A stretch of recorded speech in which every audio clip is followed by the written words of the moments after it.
Nobel पुरस्कार विजेता Waksman ने 1938 में ही कहा था कि मिट्टी और सूक्ष्म जीवों का महत्व सबसे ज्यादा है। बहुत कम लोग ये जानते हैं कि जिस तरीके से पृथ्वी पे मनुष्य का अस्तित्व है, उसी तरीके से अधिक जीव जीवित मिट्टी में होते हैं। अगर हम एक डायग्राम के माध्यम से समझे तो मिट्टी 4 मुख्य तत्वों से बनती है। खनिज 45%, जेल 25%, वायु 25% और कार्बनिक पदार्थ 5% होते हैं। यह अरबों जीवों का घर है और पौधों की वृद्धि के माध्यम से मनुष्य और जानवरों के लिए भोजन प्रदान कर रहा है। इसी 4 तत्वों से पूरी सृष्टि बनी है और इसी 4 तत्वों से हमें अच्छी फसल या अच्छी मृदा मिलती है।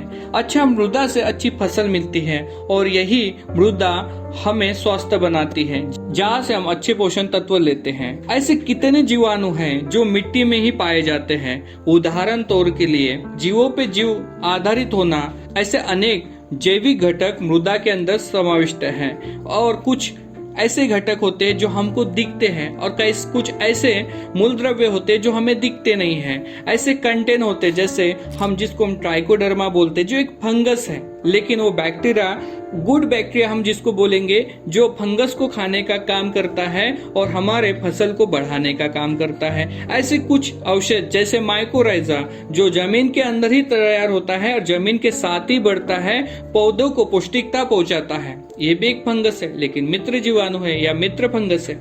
इस तरीके से ऐसे कितने सारे कंटेंट मृदा के अंदर ही हमें मिलते हैं। या हम ऐसे बोले कि हमारी सृष्टि में एक खरबों जीवों का एक संसार बसा हुआ है और यही जीव हमको पोषण तत्व देने के लिए मदद करते हैं। अगर मैं सही और आसान भाषा में बताऊं तो हमें उस जमाने की खेती करनी चाहिए जिससे आज की जो बढ़ती बीमारियां है, आज की बढ़ती ग्लोबल वार्मिंग है, इन सब को जिम्मेदार अगर कोई है तो हम ही हैं। हमें उस खेती के ऊपर जाना पड़ेगा जो जीवों पे आधारित है, जीवों से बनती है और वही हमारे लिए सर्वश्रेष्ठ है। धन्यवाद।